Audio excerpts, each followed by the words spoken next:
A market system is the interconnectivity of market actors in a market. It could be a global market, it could be a national market, a regional market, it could even be a village market.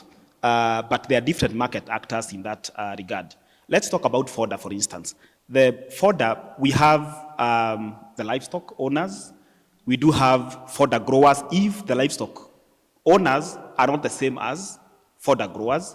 We do have the suppliers. If it is not natural fodder that grows in the wild, it is planted fodder. Then we have suppliers of seed and inputs that make sure that the production of fodder happens.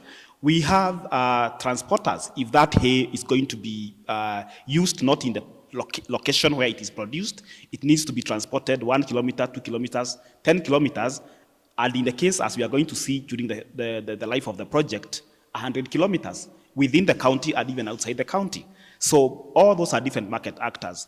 So we have two different types of market actors in a market system. We have what we call the core market actors, who are the ones that touch on the production of the product that we are talking about. So if it's fodder, anyone who does anything that leads to the production of that particular product is a core market actor. So we have core market actors. So the seed supplier is a core market actor. The fodder farmer is a core market actor. The buyer of the fodder, whether they are in dairy or they are in beef, they are also a core market actor in that particular sector.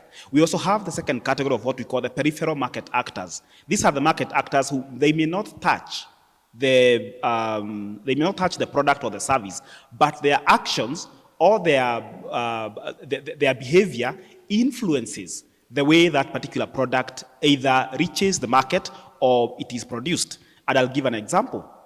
The government may not touch your fodder, but it may come up with laws that may influence the way that fodder is produced or marketed. Research institutions, like my alma mater, the University of Nairobi, may come up with a study that talks about ecological zones. What fodder is good to be produced in Narok may not necessarily be the one that needs to be produced in Nakuru County, for instance, or even in Kajiado. Maybe Kajiado and Narok have the same ecological circumstances. They could go with the same variety. So they will produce a paper. The cows are not going to eat that paper. But the producers of hay and producers of seed are going to use that knowledge to produce that particular product. So those are what we call the peripheral. And I'm just giving an example. So we have so many market actors that touch on the production and the marketing of a particular good or service. And the way the interconnectivity of those market actors, those are that are in the core of the value chain or the core of the sector, and those are that in the peripheral. The way they speak to each other, the way they interrelate with each other to make sure that that particular sector is working well and to benefit the people that are in there is the practice of market systems development.